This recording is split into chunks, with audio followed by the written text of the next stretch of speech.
नमस्कार दोस्तों। बिहार में एक और पुल का हिस्सा ढह गया है। मुख्यमंत्री नीतीश कुमार के ड्रीम प्रोजेक्ट बख्तियारपुर ताजपुर गंगा महासेतु का एक स्पैन रविवार को नदी में गिर गया। बख्तियारपुर और ताजपुर को जोड़ने वाले इस पुल का निर्माण 2011 में शुरू हुआ था। हादसे में किसी के घायल होने की कोई सूचना नहीं आई है, लेकिन घटना के बाद हुए पुल निर्माण कार्य को रोक दिया गया है और मलबा हटाने का काम भी शुरू हो गया है। 1603 करोड़ रुपए की लागत से बन रहे इस पुल का निर्माण नवयुग इंजीनियरिंग कंपनी लिमिटेड कर रही थी। दोस्तों, ये वही कंपनी है जिसने उत्तराखंड में टनल का निर्माण किया था, जिसमें 41 मजदूर फंस गए थे। उसके लिए रेस्क्यू ऑपरेशन चलाया गया था। करीब 17 दिन बाद इन लोगों को, इन मजदूरों को उस टनल से निकाला गया था। तब भी इस कंपनी पर कई आरोप लगे थे, भ्रष्टाचार के आरोप भी लगे थे। लेकिन आज एक बार फिर इस कंपनी का नाम सामने आया है। नीतीश कुमार की सरकार इस कंपनी से काम करवा रही थी। इतना बड़ा हादसा पहले ही हो चुका था, लेकिन फिर भी इस कंपनी को सरकारी टेंडर मिल गए, लगातार मिल रहे हैं। ये कंपनी काम भी कर रही है। पहले भी सवाल उठ रहे थे कि कंपनी के जो मालिक हैं उनको गिरफ्तार क्यों नहीं किया जाता, उन पर कार्रवाई क्यों नहीं की जाती, क्या उन पर और इस कंपनी पर किसी का हाथ है, क्या किसी का संरक्षण मिला हुआ है इस कंपनी को।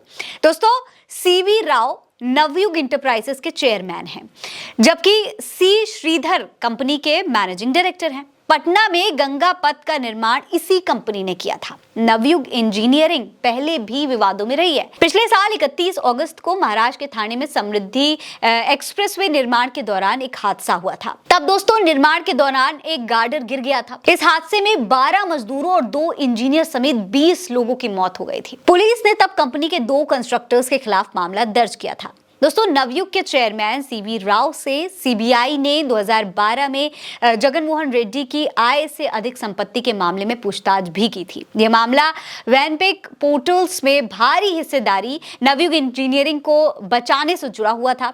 आरोप है कि कंपनी ने राज्य सरकार को जानकारी दिए बिना यह काम किया था। सीबीआई ने तब आरोप लगाया था कि कंपनी ने बिल्डिंग प्रोसेस के बिना इस प्रोजेक्ट पर काम शुरू कर दिया, कब्जा भी कर लिया। तब राज्य सरकार ने भी कई सवाल उठाए थे कि आखिर बिना अनुमति के नवयुग को बोर्ड में शामिल क्यों किया गया। अब बिहार में पहले से ही लगातार कई हादसे हो रहे थे, लगातार पुल गिर रहे थे, ऐसे गिर रहे थे जैसे पेड़ों से पत्ते गिर रहे हों। लेकिन फिर भी सवाल यही उठता है कि पहले से विवादों में शामिल कंपनी को आखिर ये प्रोजेक्ट दिया क्यों गया। लोग नीतीश कुमार की सरकार पर भ्रष्टाचार के आरोप लगा रहे हैं। नवयुग इंजीनियरिंग पर भी सवाल उठ रहे हैं कि आखिर ये कंपनी किसके इशारे पर काम कर रही है, कौन इनको इस तरीके से बार बार सरकारी टेंडर दिलवा रहा है। तेजस्वी यादव ने भी इस मामले पर सवाल उठाए हैं। तेजस्वी यादव ने लिखा है कि 1603 करोड़ की लागत से निर्माणाधीन समस्तीपुर बख्तियारपुर ताजपुर गंगा महासेतु के संपर्क पथ का पुल भरभरा कर गिर गया। एक सप्ताह पूर्व करोड़ों की लागत से जमुई के बरनार नदी पर बना पुल भी धंस गया था, जबकि उसका कुछ दिन पूर्व ही सीएम ने कथित निरीक्षण भी किया था। 20 वर्षों की एनडीए सरकार की बुनियाद ही कमीशनखोरी, रिश्वतखोरी, संस्थागत भ्रष्टाचार, वित्तीय अनियमितता, अवैध वसूली और अपराधी व अधिकारियों की संगठित लूट पर टिकी है। क्या प्रधानमंत्री मोदी जी बताएंगे कि बिहार में निरंतर पुलों का गिरना भ्रष्टाचारी संयोग है या फिर प्रयोग? वहीं दोस्तों, इस पर जनता क्या कह रही है वो भी हम आपको बता देते हैं। केबी पाठक लिखते हैं कि बिहार में भ्रष्टाचार चरम पर है, यहाँ पर डबल इंजन की सरकार है, मीडिया और अंधभक्तों को अब नहीं दिखाई देगा।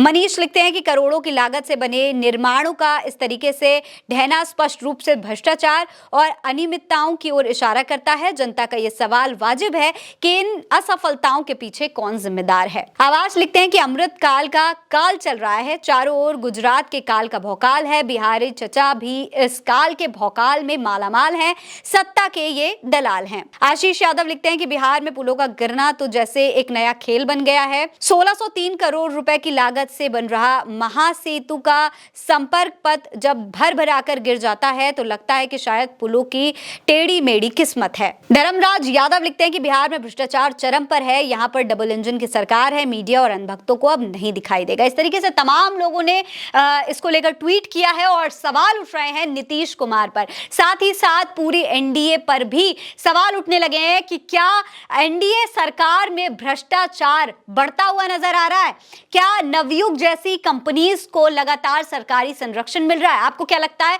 अपनी राय में कमेंट सेक्शन में लिखकर जरूर बताइएगा। ये खबर आप उल्टा चश्मा यूसी पर देख रहे हैं। नमस्कार। बड़ी बड़ी बातें चुगली में कह जाती हैं। हाय दैया। सड़कों पर लड़ने वाली प्रज्ञा यहाँ नया रूप दिखलाती हैं। बीजेपी वाले वर्मा जी के दुल्हन बोली। अवध की बिटिया को है अपनी बोली, अपने देश की माटी पर अभिमान। अवधी भाषा वाली प्रज्ञा चाची की चुगली ने दुनिया में रचा कीर्तिमान। हम अपने उत्तर प्रदेश की माटी के महक देश विदेश तक पहुंचाते रहेंगे, ये हमारा वादा है। प्रज्ञा चाची की चुगली, देश का पहला राजनीतिक पंचोरा। यहाँ सबकी धुलाई होती है। सीजन 2 जल्द आ रहा है।